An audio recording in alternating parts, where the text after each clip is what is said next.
Je me tourne vers mon comité de vigilance. Est-ce que vous avez une deuxième question du public ou Oui, on a une question ici qui est pertinente pour la journée, avec la marche qui s'est déroulée à la Clégantique. Puis, je remercie les marcheurs d'être présents aussi à cette rencontre. Plusieurs groupes de citoyens de la Clégantique croient que la voie ferrée actuelle qui passe par le centre-ville n'est pas sécuritaire et demandent un arrêt immédiat du transport de matières dangereuses sur notre territoire. Que fera votre formation politique pour régler cette question litigieuse et importante? Merci Jacques. Donc je vais donner l'ordre également de réponse. Tout d'abord, la parole sera donnée à Mme Caroline Bouchard, puis à M. Daniel Gouy, puis à M. Jean-François Delisle, puis à M. David Berthiaume, et nous finirons avec M. Louis Berthiaume. Donc je reviens vers Caroline Bouchard, à vous de répondre à cette question en premier. Alors, le transport ferroviaire dans le parc industriel doit continuer pour acheminer les matières premières non dangereuses et les produits manufacturiers. C'est important pour l'industrie de la Clégantique.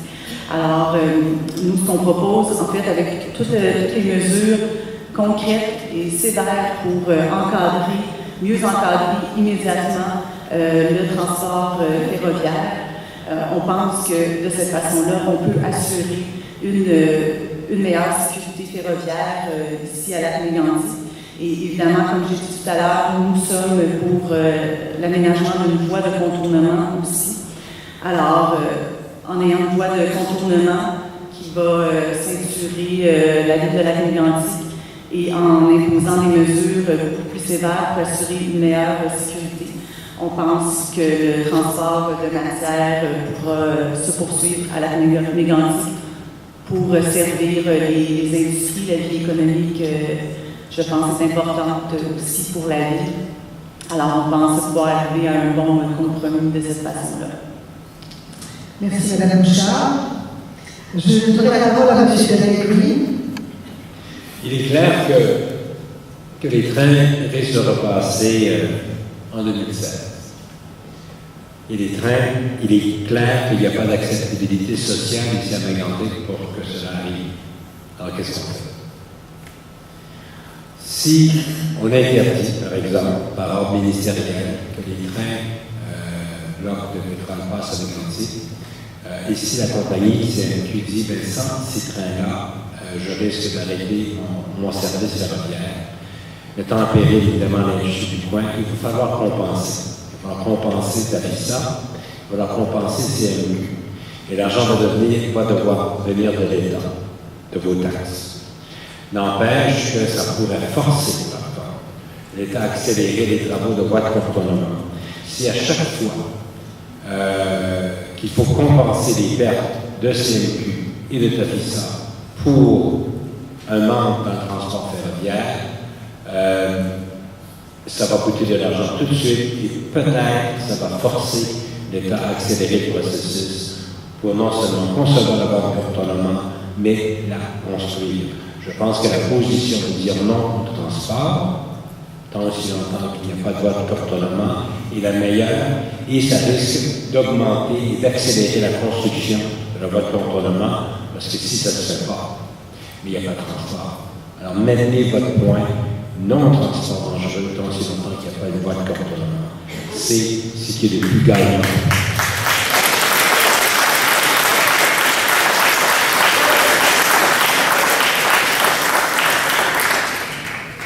Merci, M. Louis. Monsieur Jean-François Delisle, s'il vous plaît. Donc, il y a des dossiers qui rassemblent, il y en a d'autres qui se disent. Donc, ce dossier-là est un dossier qui, dans la population, ne fait pas nécessairement l'unanimité tout le temps quand on parle aux gens. Donc, le gouvernement de Libéry, ce qu'il veut faire en partant là-dedans, c'est s'asseoir avec les différents acteurs pour en discuter. Je pense que c'est important. Et on a parlé tout à l'heure de crise de confiance. Donc, je pense que oui, il faut rétablir la confiance entre les différentes personnes pour s'assurer d'être sur la même longueur d'onde. Sur la même longueur d'onde, localement ici, et sur la même longueur d'onde avec les différents paliers par le gouvernement. Au niveau de la ville de Telford, on a une situation qui ressemble un petit peu à ça. On a un problème au niveau de la confiance, au niveau des normes d'utilisation de la mienne, donc utilisative. Donc, on a des différends avec la CSSC. Et la Ville et la CSST font des enquêtes ou des évaluations en parallèle parce que un ne passe pas l'autre, et ainsi de suite. Donc, c'est pas comme ça qu'on avance à cette chose, ça va pas bien dans le dossier-là pour ça.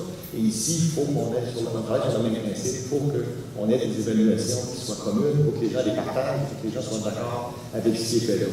C'est très important. Nous, on a déjà parlé tout à l'heure de l'enquête publique. Donc, l'enquête publique va nous sortir des éléments aussi qui vont être importants. On a parlé aussi, nous, de la question de la voie de contournement. Donc, éventuellement, de quelle façon on fait avant que la voie de contournement se fasse. De quelle façon on peut travailler pour que, éventuellement, est-ce qu'il y a du transport de matières dangereuses qui se fait dans la ville ou est-ce qu'il n'y en a pas. Sachant qu'il y a une voie de contournement, dans combien de temps cette voie de contournement va être faite. Nous, on veut accélérer ce processus-là pour que ça se fasse plus rapidement. On a dit qu'on est en faveur, on est prêt à pousser là-dessus. Donc, on considère que c'est très important. L'objectif là-dedans, c'est de prendre tous les moyens pour que la tragédie de la médiatique ne se reproduise plus. C'est ça notre objectif, c'est l'objectif que tout le monde a dans la place ici. Et pour ce faire, de quelle façon on travaille ensemble, tout le monde, et qu'on évite de se déchirer. Merci. Merci, M. Denis. Monsieur Bétion, vous pouvez vous répondre également. Il y a une chose que j'aurais à vous dire, c'est que Lac-Mégantic a besoin du transport ferroviaire. C'est vraiment un atout et un avantage pour Lac-Mégantic pour pouvoir développer son économie. Moi, je réside à Delphine Mines et présentement, j'ai reçu dans les demandes de la région de réactiver le transport ferroviaire à Delphine Mines pour pouvoir développer l'économie de la région. C'est vraiment un outil de développement économique extrêmement important. Et Lac-Mégantic a la chance de l'avoir. Et je pense que c'est important de le conserver.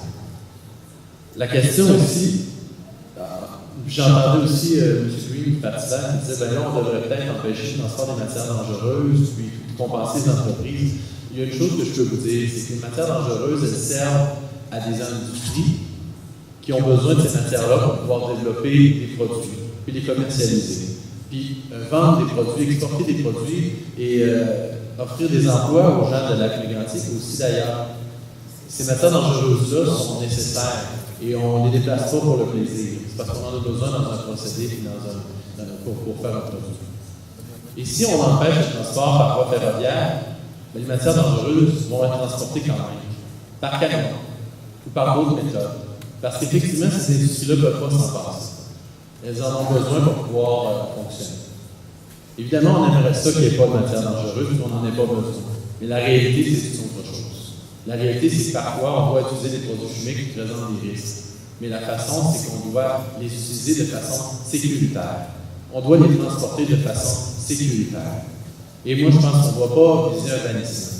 On doit viser à renforcer les normes de sécurité pour s'assurer que le transport qu'on va faire de ces matières dangereuses-là soit sécuritaire, assure la sécurité de tout le monde et qu'on puisse continuer à développer notre économie aussi, d'avoir des emplois et tout ça. Parce que l'industrie chimique, elle a des normes de sécurité, elle doit les appliquer et le transport ferroviaire devrait faire la même chose.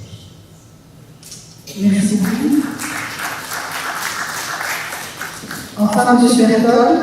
Bien, écoutez, rapidement, je vais juste faire un petit parallèle parce qu'on a parlé du dossier d'Alliance à Bedford, un dossier que je connais très, très bien. Pendant des années, le FPD a pourfendu l'industrie de l'amiante, a réclamé le bannissement, la fin des exportations. Aujourd'hui, on entend M. Green dire qu'il faut arrêter le transport du pétrole, faire tout ça, faire compenser les gens, empêcher le pétrole et les produits dangereux de se promener. Ce qui a mis en péril l'économie de la région de Bedford, c'est l'acharnement du NPD, puis ce qui va mettre en péril l'économie de Lac-Mégantic, c'est l'acharnement de gens comme M. Green qui ne pensent pas à nous autres ici localement. Je pense que c'est important qu'on sache, je suis tout à fait d'accord avec M. Bertion ici, on a un avantage avec Lac-Mégantic, on a le train qui passe chez nous, il faut être capable de l'utiliser, mais il faut évidemment faire en sorte que ce soit sécuritaire. Ce qu'on va faire concrètement pour rassurer les gens, pour regagner la confiance de la population, avec la communauté de Lac-Mégantic, exiger que les meilleurs wagons soient utilisés dès qu'ils vont être disponibles. C'est beau de dire, dans 6 mois, on va arrêter d'en utiliser, mais encore faut-il qu'il y en ait d'autres wagons qui puissent assurer le transport du pétrole d'une manière correcte. On va discuter également avec le futur ministre des Transports pour demander l'établissement d'un calendrier fixe et connu publiquement des inspections des rails dans le secteur de Lac-Mégantic. Comme ça, les gens vont pouvoir savoir exactement quand Transport Canada va venir.